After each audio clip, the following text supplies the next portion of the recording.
And welcome everyone. We are group number 35 and we will be presenting our term paper titled Rethinking Diffusion for Text-Driven Human Motion Generation. So these are my group mates. First one is me, who will be introducing you through the paper. Second one is Rudra, who will be explaining you the motion data representation and distribution part. Sushant and Ritam will be covering the motion diffusion part. Saurabh will explain you to few of the experiments conducted. And at last, Shivam will be concluding the paper by showing some related work. So now I will begin by introducing the background and the motivation behind this work. Let's start with the problem we are addressing.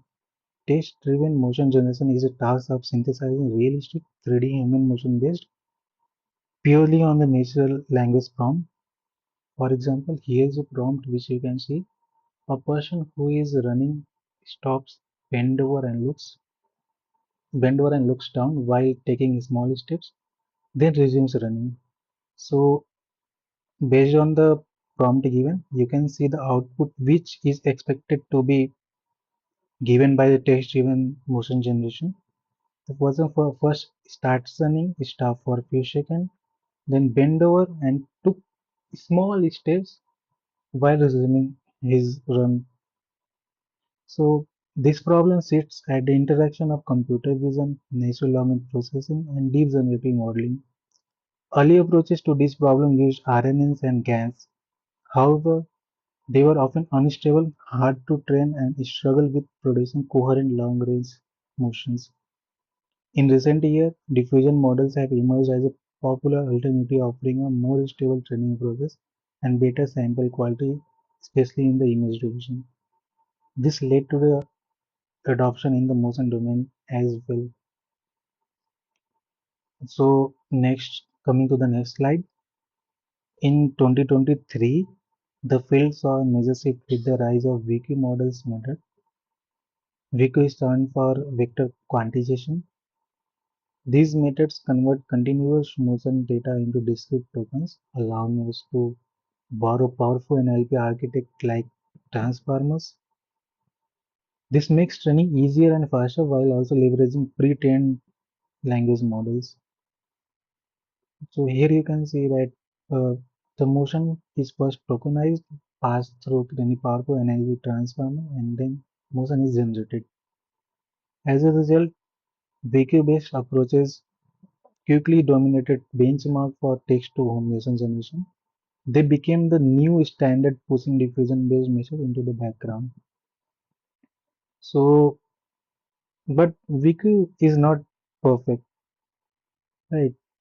So VQ-based methods are not without drawbacks. Firstly, by converting continuous motion into discrete token, some motion detail is inevitably lost. This limit this limit is feasibility and realism of the generated motion. Secondly, they tend to reduce diversity, generating more of the same, less variation in movements. Third, they struggle with complex tasks like as generating motion for multiple humans or human-object interactions, because token lack the semantic richness of language or continuous data. At lastly, these discrete tokens are not as semantic meaningful as the word in NLP tasks. They lack true contextual depth.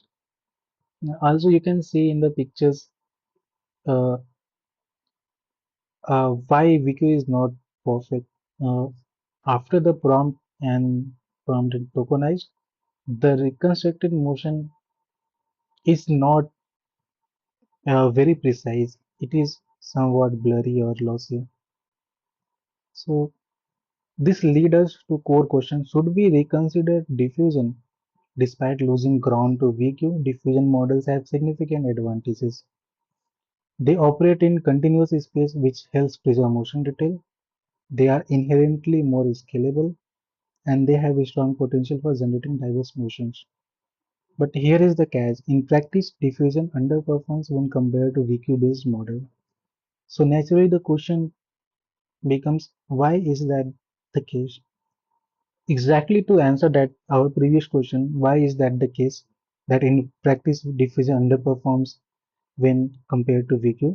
This paper investigates exactly the performance gap between VQ and diffusion-based models. The author observes that modern motion data representation include many redundant dimensions, which are extra features that don't directly affect the final motion output. VQ-based models benefit from this redundancy. It acts as a regularization and helps them learn better. On the other hand, diffusion models get penalized by the same redundancy. It introduces unnecessary noise, makes learning harder, and hurts both training and evaluation. Additionally, current evaluators are biased. They they give equal weight to redundant feature, which fails VQ and further penalizes diffusion. So, despite all these challenges, this paper makes a strong case and delivers a strong results showing that diffusion is back. By rethinking motion representation, optimizing diffusion model design, and introducing more robust evaluation matrices, the authors show that diffusion-based methods they achieve state-of-the-art result on benchmarks like human ML 3D and KIT-ML, obtain lower FID score and higher R precision, and at last scale better with model size. This not only restores diffusion's place in motion generation, it sets a new standard going forward. So, to summarize the introduction, we start with the challenge of generating motion from text. VQ-based method dominates today but have inherent flaws. Diffusion models were overshadowed yet they hold a strong potential. This paper investigates why diffusion underperforms and offers a comprehensive solution to revive it. With that, I will now hand it over to my teammate who will be take you through the methodology that this paper is taking. Thank you. Now let's review the standard pose representation, then contrast vector quantization based discrete methods with diffusion based continuous method. Along with that, we will identify limitations in current diffusion approaches, paving the way for improvement. So the most of state of the art motion data sets such as human ML3D and kit ML adopt a 7-component pose vector per frame that are root angular velocity, root linear velocity, root height, local position, local joint velocities, joint rotation, and foot contact binary. In practice, only 4 groups are used for generation, the other 3 are redundant. The rotation and contact bits, 3 entire feature groups, are never used in downstream generation. Their presence, however, turns out to have a large impact on model behavior. Vector quantization based methods convert continuous pose latents into discrete tokens via VQVAs. In simplest form, a 1D convolutional encoder, assume it as epsilon or E, downsamples each motion sequence into a latent sequence HI. Assume this is a motion sequence. It continuously downsamples it and converts it into a latent sequence HI.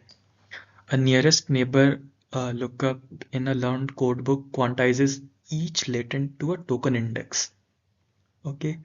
Uh, Now residual VQ ways extend this by successive quantization layers that encode residual errors. And as you can see, after generation, tokens are mapped via codebook and decoded back to continuous motion. The key point to notice here is that discrete tokens enforce a one-to-one mapping. Each code has a fixed embedding learning leading to consistent outputs but limited diversity, because if we pass something in x into a function f, since it's a function, it will deterministically output only f of x. Diffusion-based methods, by contrast, treat motion as continuous vectors and iteratively denoise from Gaussian noise. In forward process, you can see this is the equation in which x naught is the uh, frame at timestamp 0, and we add noise so that at the end we get a noised frame xt. And now then this is the reverse diffusion process. The network, which we can write it as epsilon theta x of t, and explicitly giving t, is trained via MSE to recover either the original motion x naught or the noise epsilon. The paper shows that the total reconstruction loss with all feature decompose as lossful plus essential loss plus redundant loss. Redundant loss is the loss due to the three redundant features, where each term is an L1 or L2 error on corresponding dimensions. The added term, which is the L redundant, serves as the data level regularizer, reducing model variance. Empirically, this flattens codebook usage. Uniform usage implies less overfitting to few codes and better coverage of the latent space. As you can see here, figure A shows a more uniform histogram of code indices when trained on all 7 features, very spiky usage without redundancy. So that's why I said uniform usage implies less overfitting to a few codes and better coverage of the latent space. In this section, we examine diffusion models trained to predict x naught versus epsilon. Motion diffusion model MDM, when trained to predict noise, achieves a drastically better FID from 31.265 to 0.518, and the R precision compared to X naught. In practice, most human diffusion pipelines default to X naught prediction, perhaps because mixed data distributions make noise prediction unstable. This experiment shows that enabling epsilon prediction is crucial for quality. So why can't the diffusion model simply predict noise robustly? The root cause is heterogeneous feature distribution. Pose data mixes 3D continuous positions, 6D continuous rotations, and categorical contacts. Okay, standard normalization and averaging across features yield a single scalar standard deviation, which is sigma bar, let's say. But under the forward diffusion, each feature 1 converges to its distribution, feature 2 converges to its distribution, and feature 3, and so on. Consequently, the reverse process starting from a single Gaussian fails to match these specific distribution, introducing systematic errors at sampling time. When predicting epsilon, errors get amplified by the diffusion scaling schedule. If the dt is equal to epsilon minus epsilon cap, which can be also said as epsilon theta, as we are saying, then the corresponding motion error, or x naught, is d naught is equal to alpha t into dt, which can be derived from this equation. Here it is tilde above. So after introducing a feature-wise scale bias b, this becomes d naught square is equal to dt square into b square divided by alpha t. Thus, if b is less than 1, the noise prediction errors are magnified by 1 by b square. In real post data, some feature groups have much smaller variance, so b can be small, increasing the error amplification and degrading the sample quality. To summarize the limitations of current diffusion-based approaches, first one, predicted target. Defaulting to X not only prediction restricts diversity and adds bias. Dimensional mismatch. As we discussed, mixed feature statistics break the Gaussian assumption. And the last, error amplification. Predicting noise leads to errors growing under feature-wise scaling. These factors help explain why, despite their theoretical power, naive diffusion models have lagged behind discrete VQs methods on standard benchmarks.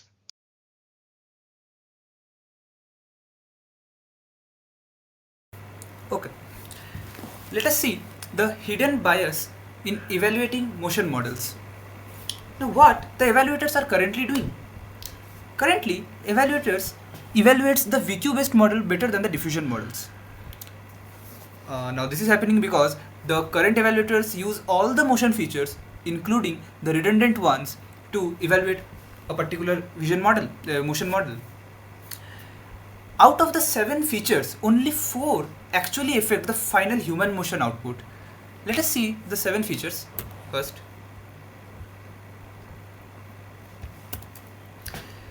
So these are the 7 features for motion data: the root angular velocity, root linear velocity, root height, the local joint positions, the local joint velocities, joint rotation, and the foot ground contact. Out of which we can see that only the top 4, the root angular velocity, root linear velocity, root height, and the local joint positions, are only needed to visualize the human motion.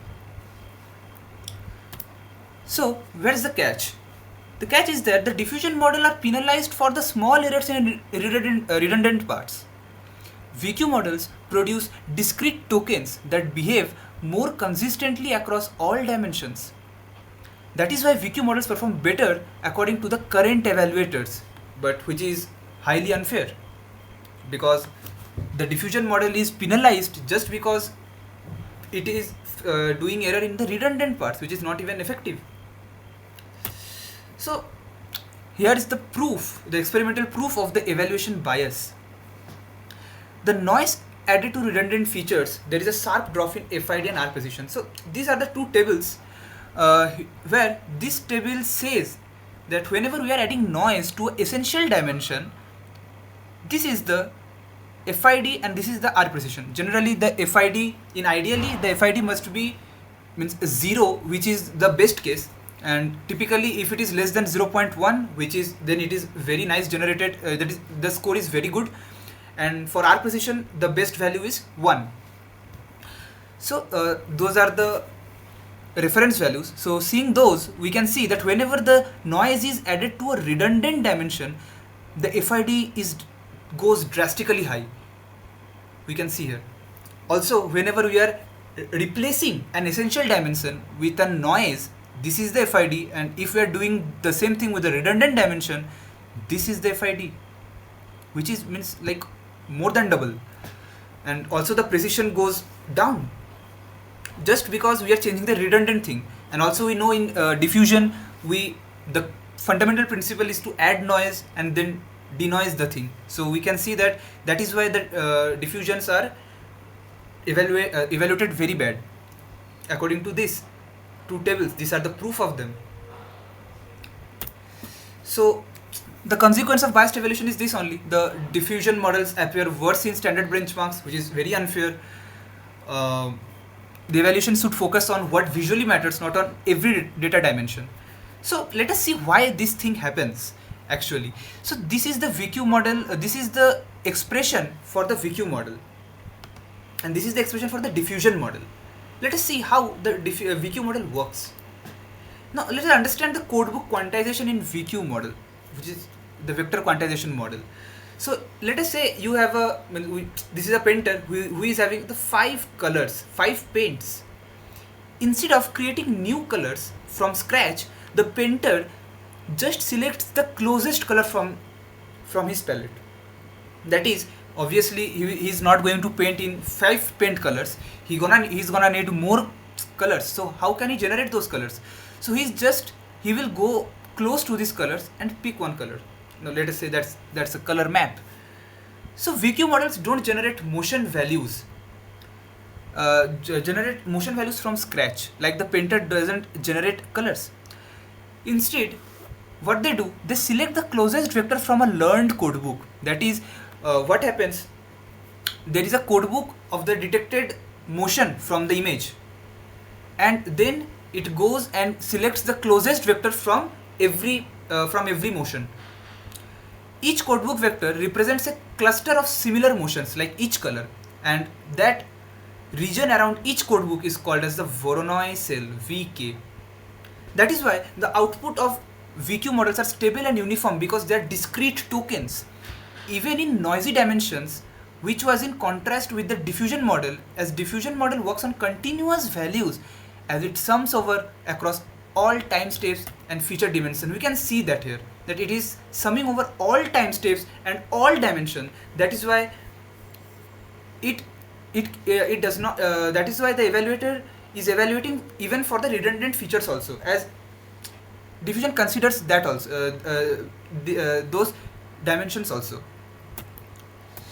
So what is the fix? The fix is nothing but the reforming motion representation. We are now reforming the diffusion mode. What we will do now, we are removing the redundant features. We will keep only the essential motion signals, that is the number of joints into 3 plus 1 dimensions. According to the paper, they are kept, and also they are avoided being mixed with the various distributions such as 6D rotational and categorical. Essential features is root velocity, joint position, etc. Now what we will do, we will take that input, that is the x 0 to n, the the input trajectory, and we will get an output trajectory x dashed. We will take the lower norm of them, and again this will be back propagated, and we will get a, finally we will get a latent space, a small x, the small x trajectory. Now this will be the latent space which will contain all the information about the input.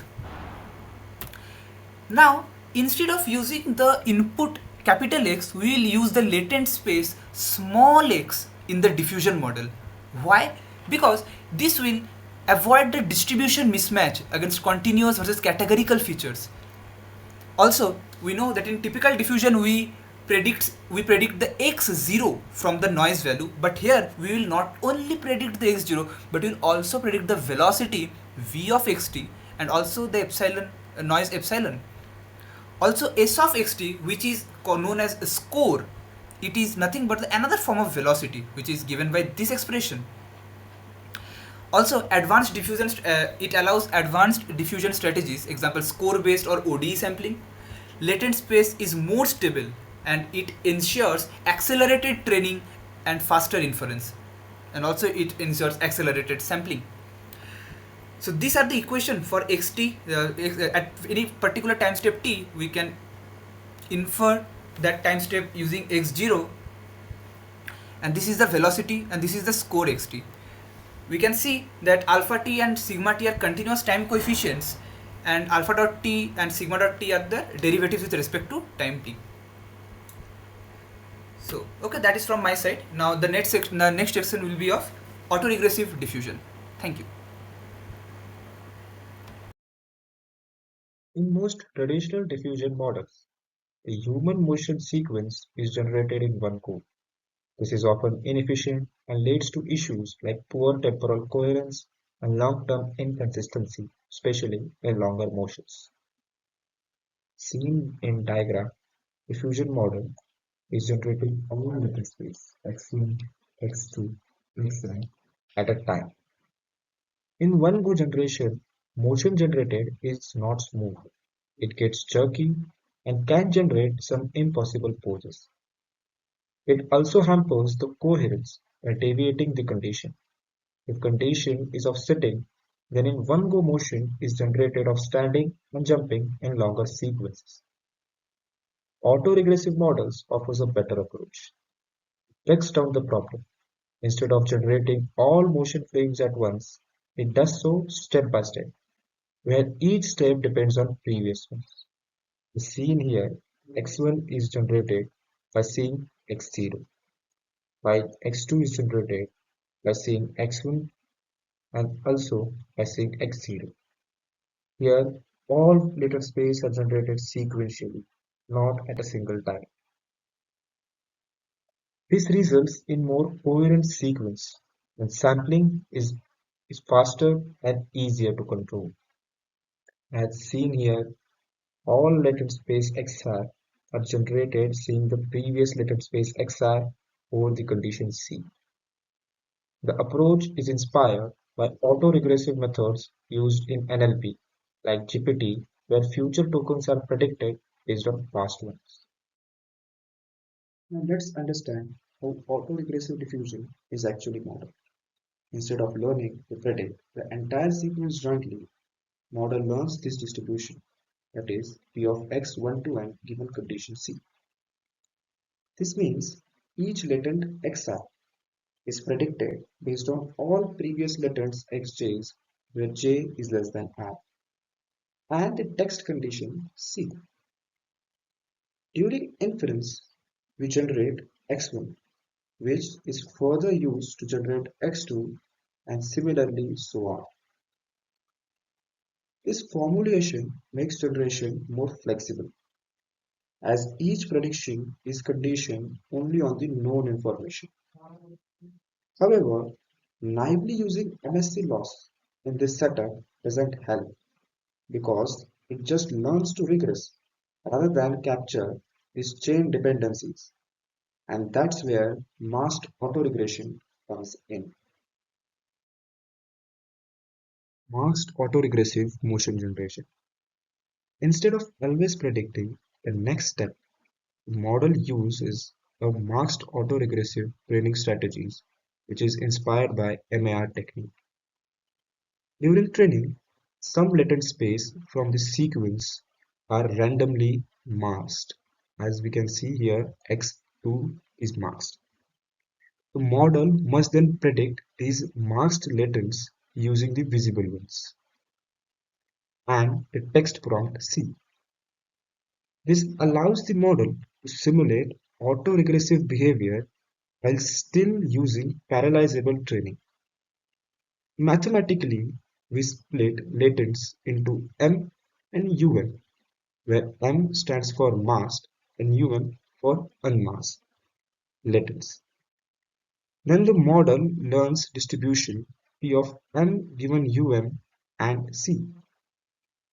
The key benefit is this improves generalization and better captures temporal structure without needing explicit autoregressive decoding during training. This diagram illustrates the model architecture. It has three main parts: motion autoencoder, masked autoregressive transformer, and diffusion MLPs. A motion autoencoder that projects motion into latent space using 1D ResNet, a encoder, and a decoder. A masked autoregressive transformer which processes visible latent space and produces contextualized embeddings of it. Like here we can see Z3 and Z4 for M3 and M4. And finally, a diffusion MLP, which takes noisy masked latents Z, XT and XT3 and XT4 and denoises them using Z3 and Z4 to make X3 and X4. This architecture cleanly separates the sequence modeling from the denoising part. The modular design helps reduce complexity and improves both training and inference efficiencies. Now let's look at how the model is trained and used for inference. During training, a subset of motion latents are randomly masked. The model is trained to predict either epsilon or the velocity. A common loss for noise prediction looks like this, which is estimation over epsilon of t of n to norm of difference of original epsilon and the predicted epsilon. During sampling, we append learnable masked tokens to visible sequence and generate masked parts using transformers and diffusion MLPs. This process is repeated autoregressively to build up the full sequence. And this is the equation used to predict the latent space. Compared to full sequence generation, this gives you final control over how much of motion you want to generate or revise. To make evaluations more meaningful, the paper proposes a new framework that focuses only on essential features like joint positions, removing irrelevant ones that could bias the result. They use two evaluators: a GRU-based evaluator that encodes motion and text then matches them, a clip-based evaluator that uses contrastive learning, mapping text and motion into a shared embedding space and comparing their cosine similarity. These are more reliable because they measure semantic alignment rather than low-level feature overlap. Evaluation metrics include R precision. R precision measures if the motion matches the right text. For example, if a generated walking motion is given, does the model retrieve the correct prompt a person walking? FID, distribution similarity. FID measures how close the distribution of generated motion is to real human motion. Lower FID means the generated motion looks more realistic overall, even if it's not an exact match. Clip score. Clip score reflects how semantically aligned the generated motion is with the input text. It's like asking, does the motion truly understand the text? Higher clip score means better alignment. Now we'll be evaluating the motion language model. Let's start with looking at datasets and evaluation protocols they followed. The model was evaluated on two benchmark datasets, HumanML 3D and KITML. HumanML 3D contains over 14,616 motion sequences, which are paired with textual descriptions that are sourced from AMAS and HumanAct12 datasets. Motions are standardized to 20 fps frame per second with a maximum of 10 seconds per motion. KITML contains over 3,900 motion sequences that have annotations over 6,278, which are sourced from KIT and CMU motion datasets, and these are standardized at 12.5 fps. The dataset in here was split in a ratio of 80% for training, 15% for testing, and 5% for validation. A common setup to ensure model generalization. Evaluation metrics and evaluators. To fairly evaluate the performance of the model, two different evaluators were used. One was based on T2M framework and other was based on CLIP. T2M evaluators are like, first one is R precision. It measures how accurately the generated motions matches the input text. Second one, matching scope. It checks the alignment between the text and motion embedding. Third one, FID, fetch inception distance. It is like a standard metric that compares how similar the generated motions are to the real ones.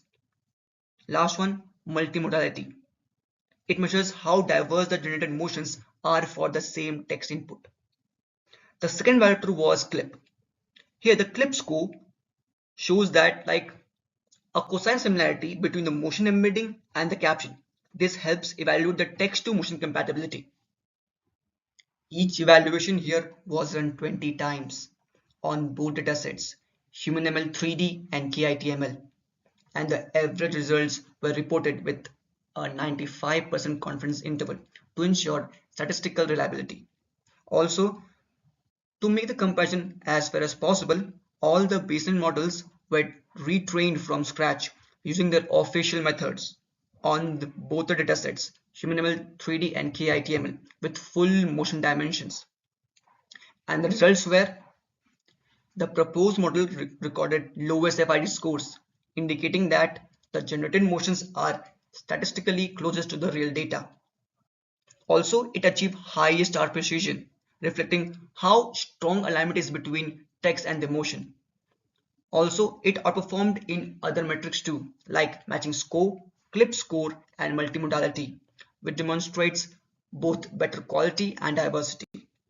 In the next slide, we will show the comparison between models and their metrics. The proposed method consistently delivers state-of-art performance across all major metrics: FID, R precision, matching score, and clip score. As we compare this method to different diffusion-based methods, the proposed method has much more stability and shows accurate motion that closely matches the given text prompts. A notable example is Remo diffuse, which is a diffusion-based method which needs access to large motion database for data retrieval to perform well, whereas the proposed method does it without any extra data or retrieval mechanism. Even against the strongest VQ-based methods like MoMask, T2M GPT, the proposed method achieved higher motion quality and importantly, greater diversity, which is a known weakness in most VQ-based systems. This shows that the proposed model is not just competitive, it's a significant advancement in text-to-motion generation. Here's a comparison example. The prompt that was given was a person doing a forward kick with each leg. The proposed model produced the motion that closely aligned with the textual description. In contrast, other models like T2M GPT, Remo Diffuse, and MoMask that either oversimplified the motion or either missed the final details. This visualization provides a clear indication that the proposed model captured the prompt better than other models. Aviation studies were also conducted to understand which component contributed the most to the model performance. They tested two variations. First, without reforming motion representation. Here, FID jumped from 0.116 to 2.196 and our precision dropped significantly. Second, without the autoregressive module, here FID increased to 0.551 and R precision dropped as well. These results make it clear both the reformed motion representation and autoregressive generation strategies are essential for model superior performance. Here is the visual comparison about what we were discussing before. On the left, the proposed model, which used both autoregressive modeling and motion reformation, that generated a smooth and accurate motion that clearly follows the prompt.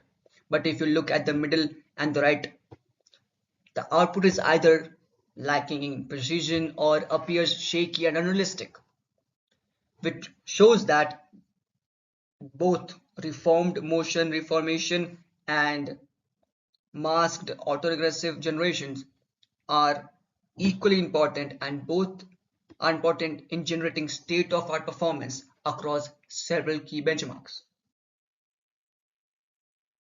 So let's go through related work overview. Human motion generation from text mainly follows two approaches. First one is vector quantization based approach, and the second one is diffusion based approach. So vector quantization has been widely used for human motion generation. Early models like TM2T introduced VQ for converting continuous motion data into discrete tokens. It was first to use vector quantization for text to motion. Then came T2M GPT, which further improved text to motion generation by using GPT in an autoregressive manner. It achieved significant improvements in quality and coherence. Some decent VQ based models. MMM and MOMask introduced masked modeling and bidirectional attention inspired by image generation methods. Then BAMM further enhanced quality through dual iteration decoding. It improves motion fluidity and alignment with prompts. Limitations. While EVQ-based models offer strong structure and controllability, they suffer from information loss due to quantization, which limits the preservation of fine-grained motion details. This often results in less expressive or overly rigid motion outputs, especially for complex actions. Now let's go through diffusion-based models. So diffusion models inspired by image generation success were adapted for motion by models like MDM and Motion Diffuse. MDM introduced unconditional diffusion for motion, and Motion Diffuse added text conditioning. It generated better aligned motion. Later, MLD improved efficiency by operating in latent space, while Remote Diffuse enhanced control using data retrieval techniques. Still, these models lag behind VQ-based methods due to challenges in representation and evaluation. Autoregressive generation with continuous data. Earlier works like GIVT used autoregressive outputs as parameters for probability model. Then MAR introduced the idea of masking and using these masked sequence in a diffusion branch, allowing more detailed motion generation. GIVT uses autoregressive generation to model motion sequence parameters directly. Each step predicts the distribution for the next, helping to maintain temporal consistency. MAR introduces masked autoregressive training, and it adds a diffusion branch to handle motion refinements and sampling diversity. Now let's go through conclusion. So the paper refines motion data by removing noise and redundancy, enhancing compatibility with diffusion models. It employs masked bidirectional autoregressive modeling to generate coherent, realistic long-term motion aligned with text. By combining strength of VQ and diffusion methods and adopting fair evaluation metrics, the model achieves state-of-the-art results, advancing the field in both quality and reliability. So that's all. Thank you.